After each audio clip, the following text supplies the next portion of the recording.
Yes. Ay, kasya eh. Naimbag na rabikin niya. Ay, panggarabisin. When Manong? Ito yung tanong mo. Anong ginagawa mo para manatiling positibo sa buhay?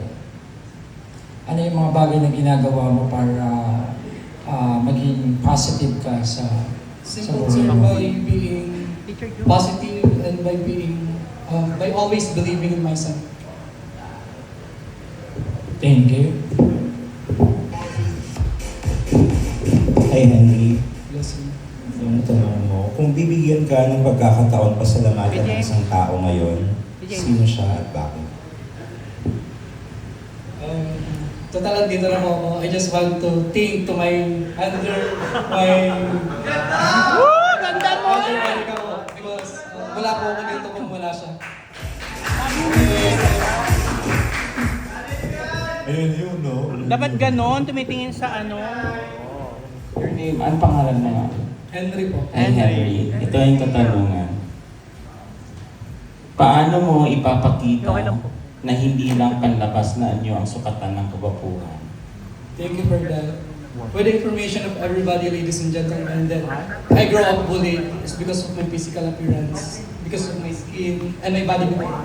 But I've always said that those negativities will never stop me pursuing my dreams.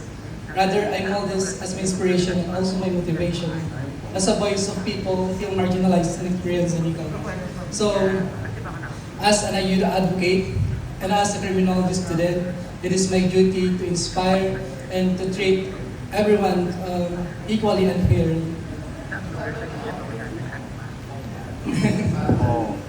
Loko. Henry, ilan taon ka na? 20 po. 20? Yes. Bata pa rin, no? Henry, ganito ang tanong ko.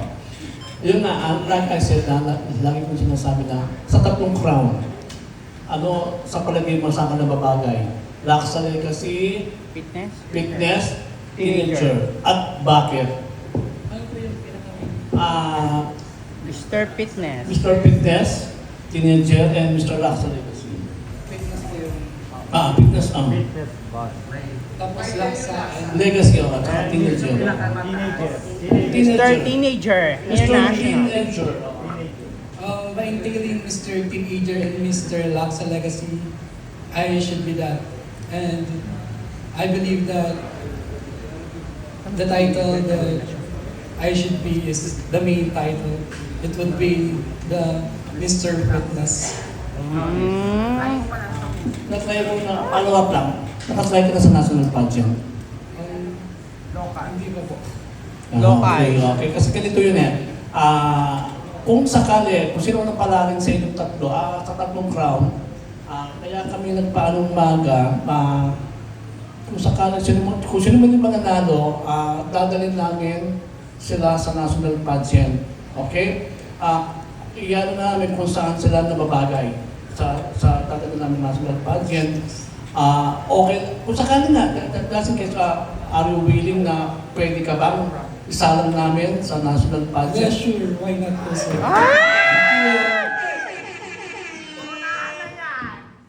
Any follow question? Mawi-wawi. Ano lang? Di ba taga Rizal ka? Yeah. Taga saan daw? Binangonan Rizal. I'm living in Binangonan, Rizal po. Sorry. Okay.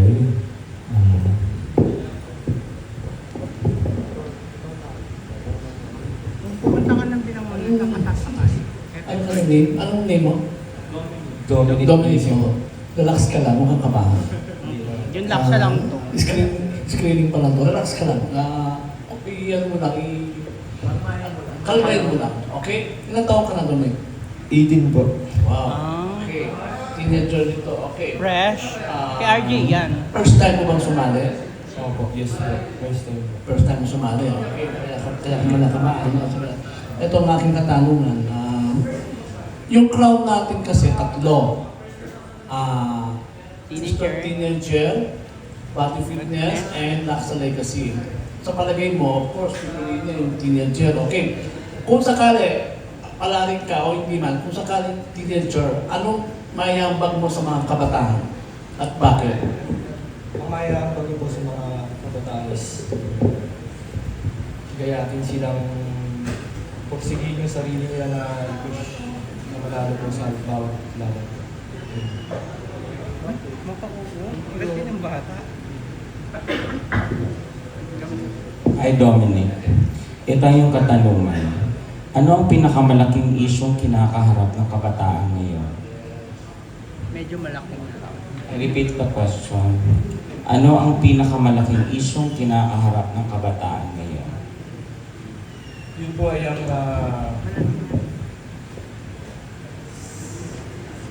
sexually po, mga ganun po. Tapos paglalaro po ng mga video games na nawawala po sila sa pag-focus sa pag-aaral po.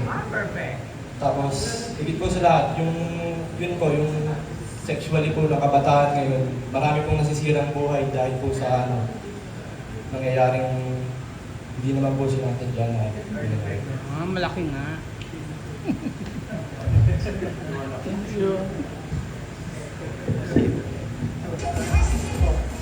Doms, ito yung tanong ko sa'yo. Anong payo ang madalas mong sinusunod or tumatak sa'yo hanggang ngayon? Yun po ay yung pagsunod po sa mas nakakatanda po sa akin, tapos higit po sa lahat, ang pagsamba po sa Diyos. Thank you. Hindi na mag-asap si Danilo. Kasi bata pa yun. Hi, Doms.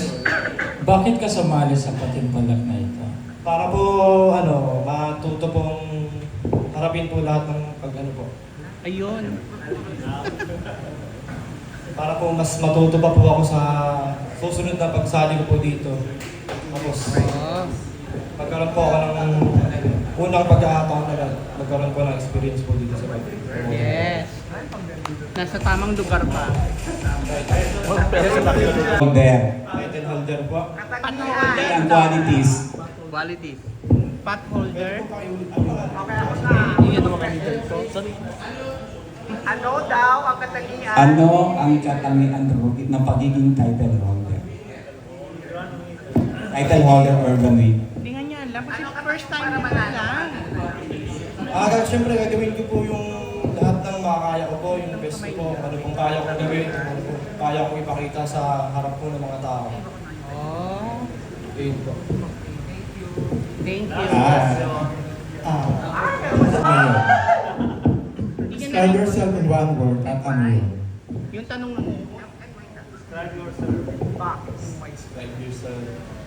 One word at ano yun? Nakaka-proud mo. Ang ikaka-proud ko po is yun nga po, yung pagkapanalo ko po, kung sakaling yun nga, manalo po ako sa laban. Tama na. May title na pa. Tama na. Okay, thank you so much, Dominic. Yung ba yun?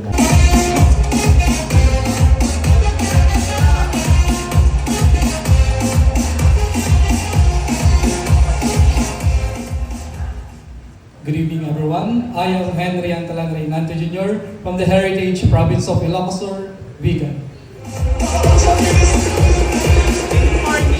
Diba? Kasi gusto kong mag-travel sa Bigan. Ama na. Ayoko na.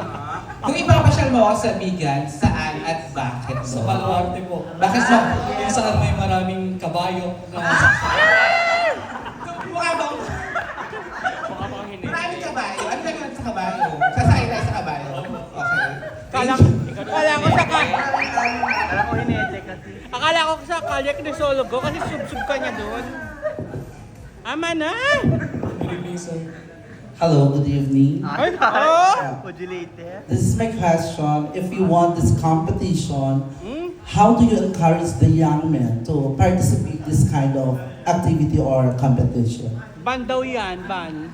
Again, if you want this competition, how do you encourage the young men to participate this kind of activity or competition?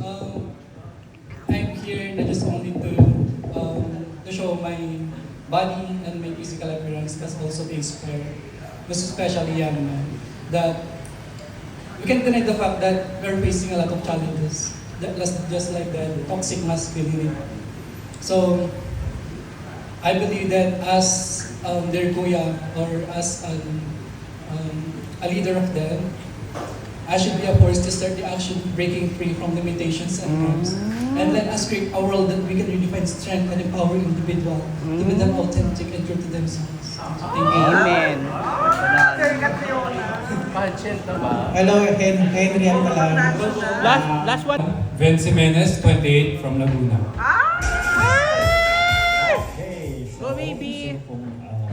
Sige, sorry. Huwag masyadong pahirapan na. Baby ko yan. Tama ba, Vince? Oo. Off nyo nga yung camera nyo. Vince, paano mo ipapaliwanag ang salitang tagumpay? Para sa akin, mapapaliwanag ko ang tagumpay kapag nakamit mo na yung success mo sa buhay. Oh.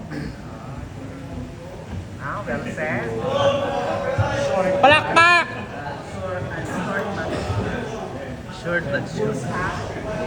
Hi, Benz. Para sa iyo, ano ang tunay na kahulugan ng lalaki? Para sa akin, ang tunay na kahulugan ng lalaki ay yung merong respeto sa mga babae at hindi lumalaban sa mga babae. Mga kababaihan. Salamat. Dalang question lang ha, media. Hi, Vince. Benz. Hi, Benz. Ito yung katanungan. Sa tingin mo, paano ka makakatulong sa iyong komunidad bilang isang kabataan? Para sa akin, para makatulong ako sa aking komunidad ay yung pagtulong sa aking barangay na magkaroon ng clean and green para mas maiwasan natin yung pagbaha sa ating barangay upang hindi na lumaganap yung mga sakuna na nangyayari sa ating bansa. Yun lang po. Okay, Vince. Benz. First time mo sumali sa pageant na ganito. Yes po, first Okay, time. ako sige. Kukunin ang ano kasi ikaw sa pananaw mo, kasi sinasabi nila pag nanggaling ng bikini, nanggaling sa bikini world, ang tingin na sa mga model, bababa. Okay. Sa palagay mo, ano yung bikini sa pageant na mataas na pageant? Iba nga naman. Yung bikini world, yung pageant. Ikaw, sa tingin mo, sa sarili mo, sa pananaw mo, pag sumali ka ba ng bikini pageant, mababago yung tingin nila sa'yo? Magiging cheap ba o aangat? Para sa akin, pare-paras naman tayong tao. Kung ikaw ay mabuting tao, siguro hindi ka nila uhusgahan kasi nabibase sa mga tao kung paano ka nila nakikilala. Apakagaling. Pak! Palakpak! Mabilis lang to, madali lang. So, sa tingin mo, ano yung maging edge mo if makapasok ka sa competition na to? Parang Or bakla ano yung naman magiging, tatanong. asset mo? Yung tattoo ko po. Pintado! Unique po. Unique. Unique daw yung Meron tattoo bang, niya. anong story dyan? May backstory ng tattoo mo? Sa amin nga, yun tungkol sa amin, di ba? Yung story po ng tattoo ko is po, galing po kasi ako sa depression. Kesa pumasayan yung buhay ko. Nakita ko po yung katawan ko para pagtuunan po ng depression ko. Anong tanong? Thank you so much. Meme. Sabi mo, B.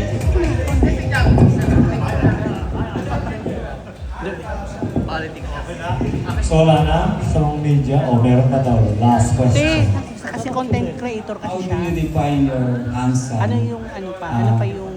Well, it is important to society pa today. Ibig sabihin, paano mo i-define pagiging handsome mo? Importante ba ito sa society natin? Yes po. Sa akin, I-define ko importante. po yung pagiging handsome ko is yung pagrespeto ko po sa kapwa po. Yun po. Maui, go na. Oh, talo. Maui, si Maui. Last. Content Question. Content creator. Sabi mo, ano paano niya pa Meron ka? kaya sa mga kabataan ko. Sa taas. Ito daw si Last na. Sige, bilang isang content creator ka, diba? Yes. Paano mo hikayatin yung mga kabataan na sumali sa ganitong pageant?